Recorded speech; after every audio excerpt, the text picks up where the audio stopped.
Hello, I'm here with Kath Pinnington from the Thoroughbred Rehabilitation Centre at Your Horse Live. Thank you very much for taking the time out to talk to us.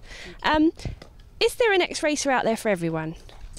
Well, the racehorse is incredibly versatile. The thoroughbred, should I say, is an incredibly versatile horse. So they can lend a hand to most disciplines, but obviously it depends on their temperament, depends on their abilities, but they can sort of lend a hand to almost any disciplines. And what typical problems do you find you get with the horses when they first arrive with you? Some have injuries that they've got through their racing careers, so that's the first thing we've got to look at: tendon injuries, back problems, they have sore shins behind, all sorts of different things, foot problems. So it's varying really depending on how hard they've raced and how much they've done in their career. Quite often we find we get just younger horses that have actually not raced very much but have actually gone into inappropriate homes, so it's basically a retraining program. It's a temperament problem that we have that we need to sort out.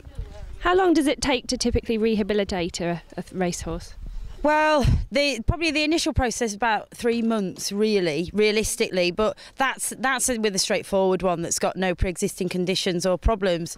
You know, you're talking at least 6 months, if not 12 months, and then it's ongoing. It's like training any horse, but initially you've got certain issues that you've got to address with certain horses. And what disciplines do they tend to excel at? Gosh, well, eventing is probably something that they're getting more and more into because of the versatility. They don't always lend themselves to dressage, pure dressage. Certainly at unaffiliated levels, they're good enough, but they don't always have the most cadence that you would in a warm blood horse. And for the show jumping, they're not always the most careful for the top levels, but they can certainly at the sort of unaffiliated levels, they certainly can lend a hand to anything really. They are very, very versatile animals. What do you feed your horses to keep them fit and healthy? We actually feed our horses on very high fibre diet, low starches, low sugars, and we feed them a feed balancer, and that's combined with different chops, and actually it's veteran vitality, which is something that we feed, which sounds silly because they're not old horses, but it's because it's giving them specific things for their joints and for the digestion, which is very common in ex-racers. I hadn't mentioned that earlier, but quite a lot of the horses do have a problem with ulcers and do have digestive problems because of the industry, the stressful industry they're associated with. And finally, how can people find out more about the TRC?